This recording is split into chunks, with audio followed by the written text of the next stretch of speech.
Welcome back to the hottest finance channel on YouTube. Today, we're going all in on Blackstone, and we've got every detail you need to know.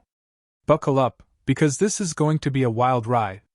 Let's kick things off by diving straight into the financial numbers that make Blackstone tick.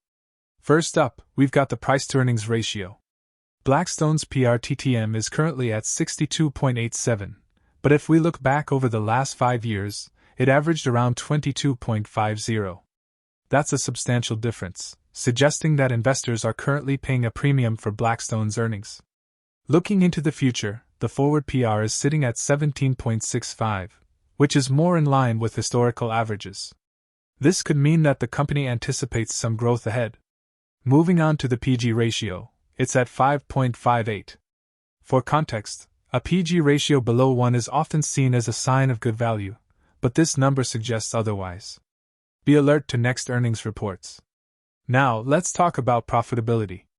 Blackstone's return on equity stands at a healthy 16.9%, indicating they're efficiently using shareholders' equity to generate profits. Meanwhile, their return on assets is 3%, which is quite respectable as well, but it can be slightly better. Speaking of profits, Blackstone's earnings per share is $1.66, and analysts are predicting an impressive 11.26% growth in EPS over the next 5 years. That's some serious forward momentum. Now, let's discuss dividends.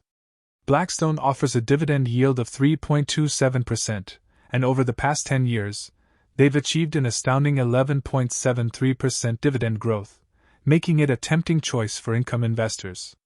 However, this year its payout ratio has risen to a worrying 235%, which suggests that its dividend may be severely cut if it fails to make more earnings in the following years. When it comes to profitability margins, Blackstone is no slouch. They boast a solid operating margin of 32.8% and a profit margin of 17.9%, indicating efficient management and healthy profitability. But what about their financial performance? Over the last 8 years, Blackstone has generally shown a positive trend in both revenues and earnings. However, there's a twist in the plot. In 2021, they experienced an astonishing surge in both, followed by a dip in 2022, leading to a significant drop in the stock price. It's been quite the roller coaster. Despite this roller coaster ride, Blackstone managed to deliver an astonishing total return over the last 5 years, even surpassing that of the popular ETF, VO. It's a classic example of the market's unpredictability.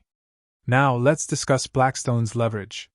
The debt-to-equity ratio is 1.71, and the long-term debt-to-equity ratio is 1.70. This suggests a moderate level of debt in their capital structure. Looking at the recent past, Blackstone has seen an average price return of 10.98% over the last 52 weeks, indicating that investors have generally been positive about the company. Now, let's talk about where analysts see Blackstone headed. On average, they predict the stock will reach $112.94 in the next 12 months, which represents an 8.1% upside from the current price of $104.48. But here's the kicker. My analysis suggests that Blackstone's fair value should be around $82.69, which is significantly lower than what analysts are forecasting. This suggests there might be some overvaluation happening in Blackstone. So, there you have it, folks. A comprehensive breakdown of Blackstone's financial metrics and performance. Remember, investing carries risks, so do your homework and consider consulting a financial advisor. And don't forget to smash that like button and subscribe for more market insights. Until next time, stay savvy, investors.